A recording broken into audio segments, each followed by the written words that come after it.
Bonjour et bienvenue pour ce troisième épisode de Onis Accès Handicap, le podcast sur le handicap sur le secteur de La Rochelle et du pays d'Onis.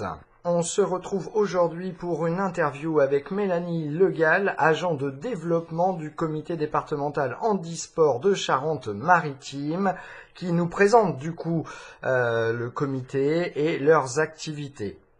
Pour pas que ce podcast soit trop long, je l'ai divisé en 3 épisodes qui sortiront donc ce lundi 26 février, le mardi 27 février et le mercredi 28 février. Aujourd'hui, ce sera une présentation relativement générale à la fois de Mélanie et de sa formation et de son impact sur sa vie, et aussi la présentation bien entendu du comité et de comment joindre le comité pour se mettre, quand on est handicapé, à faire du sport, du handisport en fait. Dans le deuxième épisode, on parlera essentiellement de la liste des clubs sur le département Charente-Maritime qui propose, dans le cadre de leur adhésion au comité handisport, donc des sports et des disciplines pour les personnes atteintes de handicap moteur et sensoriel. Mais aussi, dans ce deuxième épisode, il y aura la liste des événements de 2018, c'est-à-dire les journées handisport, le retour, ce genre de choses. Et pour le troisième épisode, on parlera des formations pour les clubs et à la fois pour les personnes intéressées par le handisport.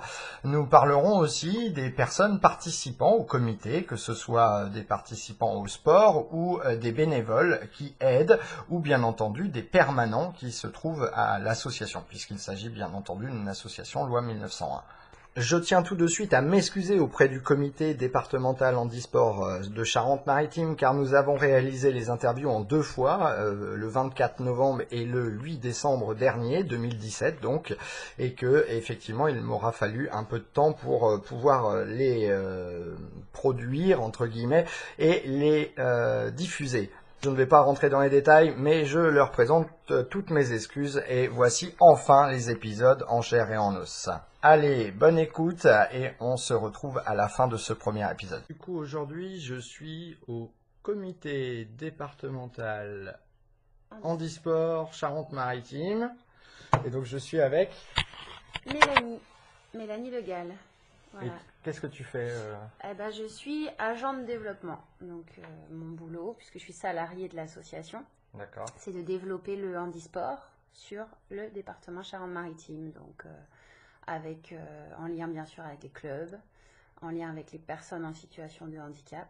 Voilà, faire le lien entre les deux. Et en tout cas, l'objectif, c'est qu'il y ait un maximum de personnes en situation de handicap, moteur ou sensoriel, qui puissent pratiquer un sport au plus près de chez eux et d'avoir le choix aussi dans le sport qu'ils pratiquent. Ok. Et voilà. Quelle a été ta formation? Comment t'en es arrivé là en fait? Moi j'ai fait la fac de sport. D'accord. Et au sein de la fac de sport, voilà. Déjà j'ai toujours aimé le sport, je suis sportive et tout.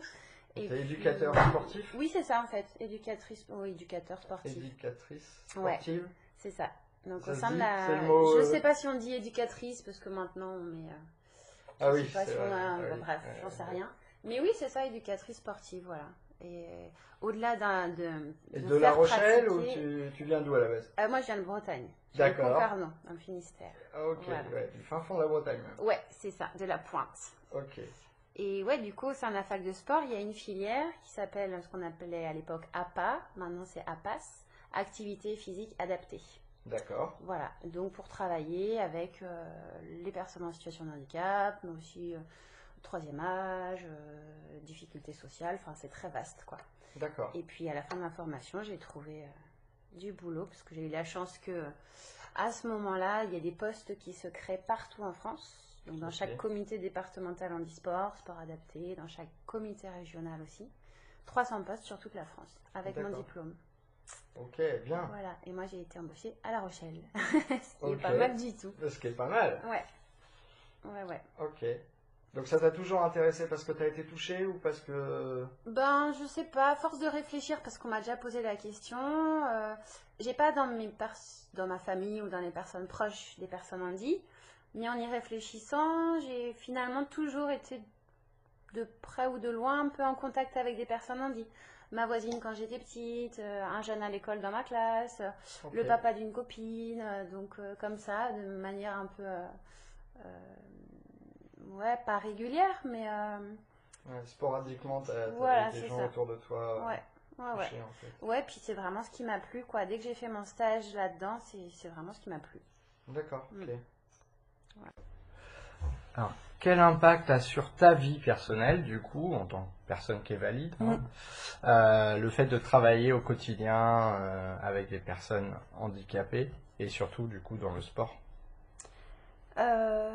En fait, Est-ce que c'est une charge émotionnelle? Est-ce que c'est un boost parce que ça peut être l'inverse aussi, ça peut être un boost oui, pour c'est sa vie de ça. tous les jours. Oui, c'est ça en fait. C'est pas une charge émotionnelle. Enfin, je comprends le terme, mais je pense que pour bosser dans ces métiers-là, dans le social de manière générale, il faut quand même avoir un petit peu de recul sur tout ça et pas être complètement impliqué émotionnellement parce que sinon ça peut être difficile. Voilà, moi j'ai du recul par rapport à tout ça et surtout l'avantage que j'ai par rapport à d'autres corps de métier, c'est que moi je côtoie des personnes en situation de handicap dans le sport, donc sur un temps d'épanouissement, de bien-être, et en tout cas ça leur apporte ça. Donc du coup c'est d'autant plus valorisant comme travail déjà, parce qu'on se sent vraiment utile. Et puis c'est d'autant plus agréable parce que on permet aux gens de se sentir bien, quoi. On leur apporte quelque chose de positif. Donc en fait, c'est surtout très enrichissant comme travail. Voilà. Après, moi, dans ma vie perso, maintenant, c'est pas des mauvaises habitudes, c'est des habitudes que j'ai prises partout où je vais, c'est d'avoir un œil sur l'accessibilité. Alors, c'est tout con, hein, ça peut être dans les toilettes d'un restaurant, un supermarché, n'importe où. C'est devenu à chaque fois automatique, quoi. Voilà. Mais non, c'est très enrichissant comme travail, au contraire. Ouais, ça Ah ouais. t'apporte. Quand tu as fait ton choix, parce qu'on en parlait la dernière fois, quand tu as fait ton choix à l'université, finalement, ce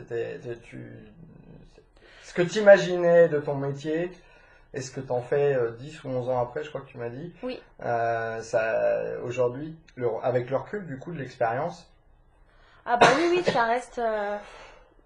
Je sais pas trop à quoi je m'attendais quand j'ai fait ce choix à la fac qui s'est un peu imposé à moi en fait. Je me suis jamais dit je vais faire ça parce que, enfin, ou peut-être inconsciemment. J'ai dû me le dire, oui, parce que c'est enrichissant, parce que ça va m'apporter, mais ouais, ça arrivait comme ça s'est imposé. Et oui, aujourd'hui, je suis toujours très heureuse dans mon boulot. Ça m'apporte toujours autant. Ouais. Alors, présente-nous un peu maintenant le comité en lui-même, le comité départemental handisport de Charente-Maritime. Ouais, J'oublie le pas. comité départemental. C'est quoi le sigle alors? Le sigle c'est CDH, Ok. comité départemental handisport, et 17.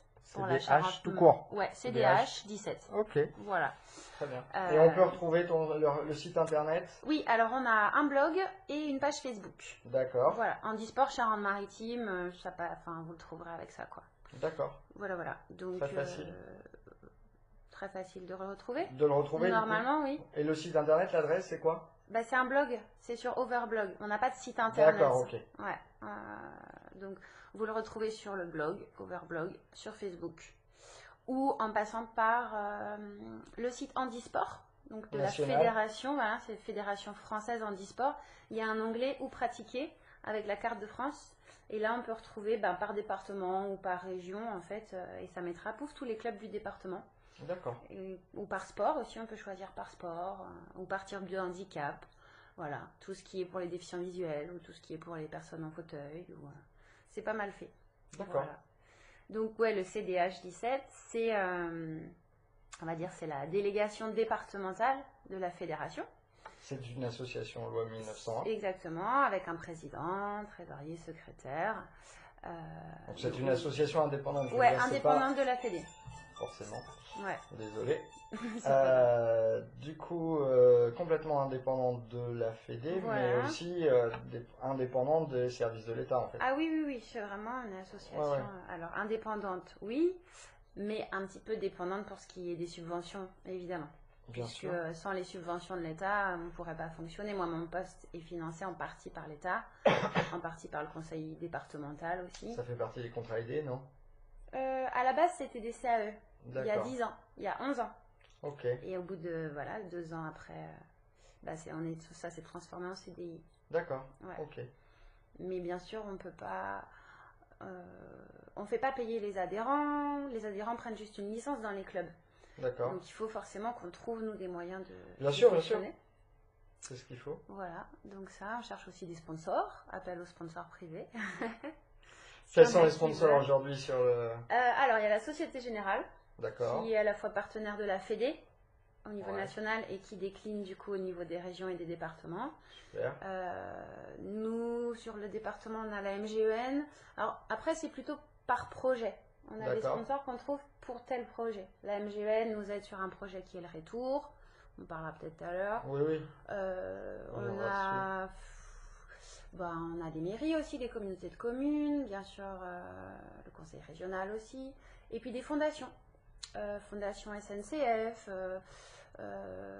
qui nous ont aidés à financer plusieurs projets, Fondation Caisse d'épargne qui nous a aidés à payer le minibus, enfin voilà, plein de... D'accord, ok. Mais tous les ans, faut y retourner quoi. Oui, oui, bah, bien Voilà. sûr. Effectivement, comme toute association. Et quand on fait ça, c'est Et du donc, temps. vous touchez des subventions aussi du conseil général, Oui. de la mairie? Alors Des la mairies mairie, ou- la mairie de La Rochelle nous donne le local D'accord, ok. gratuitement. Donc Ok. ça c'est vachement bien parce que on n'a pas à louer de bureau quoi. Ok. Voilà, donc ça c'est du partenariat. La mairie est présente, nous met à dispo des gymnases, des coupes quand on fait des événements. D'accord. Voilà. Voilà. Les autres mairies aussi, en fait, on est toujours bien reçus dans les mairies, dans les villes où on va faire des événements. En général, on est très bien reçus. Voilà, ils mettent à dispo beaucoup de logistique, Ouais. plus ou moins du Ce financier, qui doit mais être quand même pas mal ouais, nécessaire. c'est bien, que ce soit des tables, des chaises. Ils offrent le cocktail quand il y a un cocktail ou des choses comme ça. Ouais, non, on est bien accueillis partout où on va en général. D'accord. Bon, et alors, que fait le comité? Oui, voilà. Alors, Parce que là, on est parti, on a ouais. divagué un peu, mais que fait plus le comité en lui-même? Donc voilà, du coup, comme la fédération handisport, c'est multisport et c'est multi-handicap. Bien Nous, sûr. on s'occupe des handicaps moteurs. Ouais. Et Alors, explique un peu qu'est-ce que alors, vous moteur, appelez moteur. moteur, tout ce qui touche au physique. Donc ça va être les personnes en fauteuil. D'accord. Ça peut être paraplégiques, donc qui ne peuvent plus utiliser les jambes. Tétraplégiques, qui ont un problème aux 4 membres. Je résume, hein. Oui, oui, Les oui. maladies évolutives, type myopathie, type sclérose en plaques, hémiplégie, séquelles d'AVC, accidents vasculaires cérébraux, traumatisme crânien, enfin tout ce qui touche un peu au corps, quoi. D'accord. Les personnes amputées. Et puis, donc ça, voilà, c'est tout ce qui touche au physique. D'accord. Et on a aussi... Donc, ça peut compter, par exemple, des invalides de guerre. Oui, du coup, voilà, c'est tout ça. à fait. Ok. Ouais, Bon, très bien. Pour préciser un petit peu. Voilà, donc soit c'est suite à des accidents ou des maladies, mais ça peut aussi être de naissance. Des gens qui naissent Ouais. avec un membre en moins, avec une maladie, voilà. Et Ok. puis on s'occupe aussi des personnes avec des déficiences sensorielles, donc malvoyants et non-voyants, Ok. et malentendants et sourds. D'accord. Voilà. Et au point de vue de tout ce qui est handicap, alors je sais pas trop comment Mental. mental, ouais. C'est une autre fédération, c'est la Fédération française du sport adapté. Du sport adapté, Ouais, d'accord. c'est il y a deux fédés différentes. Ok.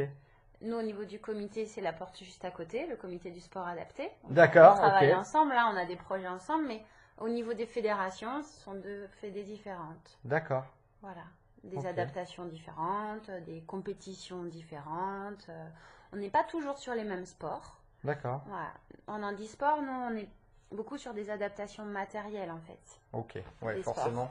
Alors qu'en sport adapté, ils vont être plus sur des aménagements des règles, simplifier les règles, bien cadrer l'environnement, la sécurité, tout ça. Je vous rappelle que vous pouvez retrouver tous les podcasts AAH La Rochelle sur le site mykif, mykif.fr. Vous pouvez également nous retrouver sur les pages Facebook, SoundCloud, YouTube et Twitter intitulé KIF, K-I-F, plus loin, podcast au pluriel, ça s'écrit P-O-D-C-A-S-T-S. Si vous avez des questions ou si vous voulez proposer des interviews ou si vous avez envie que j'interviewe quelqu'un concernant le handicap, quel que soit leur handicap, n'hésitez pas à me contacter par mail à contact@mykiff.fr. Ça s'écrit, je l'épelle, contact, C-O-N-T-A-C-T,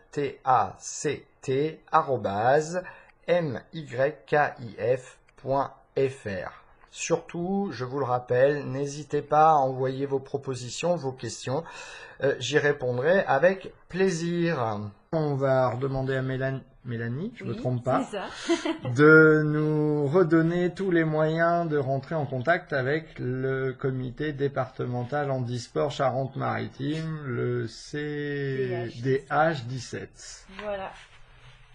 Alors, le téléphone, du coup, c'est le 05 46 30 08 34. Je répète, 05 46 30 08 34.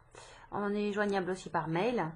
Mail, donc CD17, CD comme comité départemental, 17, handisport.org. Voilà. On est joignable par la page Facebook, donc comité départemental handisport Charente-Maritime. Voilà. Et le blog qui est handisport Charente-Maritime. Qui est sur Overblog. over-blog.com. Du coup, on peut passer à comment fait une personne handicapée qui est sur La Rochelle actuellement et qui a envie de faire du sport, qui sait absolument pas comment faire. Ouais, et ben Quels elle sont appelle pour le lui comité. Ok. Donc au numéro de téléphone, combien Numéro de que je données viens de donner. On se rencontre. Moi, ça fait aussi partie de mon boulot. Hein. Je rappelle, je suis agent de développement. Donc, le but, c'est de développer le sport pour les personnes. Donc, je vais voir les personnes. Si elles peuvent venir ici, Ça se passe comment? Ouais, c'est ici ou c'est alors, chez elle? je peux aller aussi chez elles ou à un endroit, on se donne un rendez-vous quelque part. D'accord. Voilà. Et puis, en fonction, donc on se rencontre, on discute de leur envie, de leur parcours passé aussi. Est-ce que c'était déjà des sportifs? Est-ce que c'est une première pratique? Est-ce que c'est quoi l'objectif? C'est de rencontrer du monde, c'est de se bouger, c'est de faire de la compète, c'est de faire du loisir. Et puis en fonction des envies, moi je propose plusieurs clubs. Soit la personne est assez autonome, elle dit moi j'appelle le club, je me débrouille avec. Soit on fait une première rencontre avec le club ensemble. Moi je fais le lien en fait. D'accord. On y va ensemble pour un premier contact, pour un premier essai. Et après, par contre, moi, je ne peux pas accompagner à chaque séance. Donc, il faut que la personne soit puisse être autonome sur les déplacements, soit ait quelqu'un pour l'accompagner. Bien sûr, pour Voilà. la pratique en elle-même. Ou pour aller jusqu'au club en fonction des horaires. Si les gens ne conduisent pas, s'ils ne sont pas autonomes dans leurs déplacements, il faut trouver quelqu'un qui les accompagne. Est-ce que, à la différence des rendez-vous médicaux, ça peut être pris en charge avec un transport EasyGo sur La Rochelle? Sur La Rochelle, je parle. EasyGo, c'est quoi? C'est le service Handi de Yellow. Oui, tout à fait. Ouais, ça tombe dans ce cadre. On Ouais, peut l'utiliser pour ça. Ah oui, on peut l'utiliser pour ça. C'est un moyen d'être autonome un peu plus. Tout à fait. Vu que généralement les entraînements sont programmés tout le temps à la même heure, toutes les semaines, c'est facile de programmer son. Ok. D'accord, c'est plutôt pas mal. On en sait déjà un peu plus sur comment ça se passe. On va rappeler le numéro de téléphone du coup. Oui, 05 46 30 08 34. Alors, quels sont les préjugés relatifs au handisport que tu as pu rencontrer à la fois des valides et à la fois aussi des personnes qui sont en situation de handicap? Alors déjà, souvent quand les gens entendent parler d'handisport, entendent handisport, ils croient, ce qu'ils voient à la télé, que ça ne concerne que le haut niveau. Des personnes handi, par exemple, quand on leur parle d'handisport, ils disent « Ah oui, mais moi j'ai vu ça à la télé, mais je pourrais jamais faire. » Parce qu'on voit que le haut niveau, c'est normal. Donc il faut bien leur expliquer que c'est avant tout 90% de pratique en loisir. Voilà. Après, il y a aussi des personnes en situation de handicap qui font du sport, mais qui ne veulent pas rentrer dans le mouvement handisport parce qu'ils ne veulent pas pratiquer avec d'autres personnes handi, ils veulent être avec des valides. Et voilà, ils n'ont pas envie de rentrer dans ce milieu parce qu'ils trouvent que, je sais pas, ils veulent pas être associés à des handis, voilà. Ils sont pas encore acceptés, peut-être. Ouais, peut-être. Et puis des personnes valides. Ce qu'on entend souvent quand on propose aux gens de se mettre dans le fauteuil, c'est ah non, ça porte malheur. Voilà. C'est comme l'histoire de prendre les béquilles ouais, de c'est quelqu'un ça. d'autre. Exactement. Et puis, ça porte malheur. Ou alors, ce que j'ai entendu une fois aussi, quand on proposait aux gens de venir voir une manifestation handisport, de nous dire ah bah non, on aurait l'air de voyeurs. D'accord. Voilà. Alors que non, en fait, c'est juste des spectateurs qui viennent voir un sport. Oui, voilà, comme, mais non, comme n'importe quel sport, ouais, au final. c'est ça. Ouais. Non, ils auraient eu peur d'être des voyeurs. Voilà, ce qu'on entend des fois. Donc il faut dire que c'est pas le cas. Non, c'est pas le Qu'on cas. apprécie le public. Au contraire, bah oui, on apprécie le public. Ça Le fait soutien. toujours plaisir quand il y a du public dans les tribunes pour n'importe quel sport. Et en fait, il faut essayer de se dire ça. La logique pour handisport, en fait, on en revient toujours à dire, bah c'est la même chose que dans n'importe quel sport. Mais adapté. Mais voilà, mais on a les mêmes attentes, les mêmes envies de public. Les mêmes envies de bien faire. Ouais, c'est ça, Ouais. de s'éclater, de s'amuser. Donc voilà. Après. Il faut venir. Oui, En c'est gros, ça. quand il y a Faut venir voir, faut venir encourager. Des événements, faut pas hésiter à se déplacer, N'ayez venir pas voir, peur. faire le curieux. N'ayez quitte pas à- peur. Oui, c'est ça, faire le curieux, ouais. Ok, Ouais. Et vous serez bien agréablement surpris. c'est sûr. Voilà, ce premier épisode se termine. On se retrouve demain pour le deuxième épisode consacré au handisport. Ce sera donc un événement, je l'ai déjà dit en tout début de podcast, mais consacré aux événements du comité handisport 17 pour 2018 et en règle générale tous les ans, et aussi de la liste de tous les clubs qui font partie du comité handisport, ou tout du moins qui sont affiliés au comité handisport. Je le rappelle, le comité handisport qui concerne les handicaps moteurs et sensoriels, car il y a un comité des sports adaptés,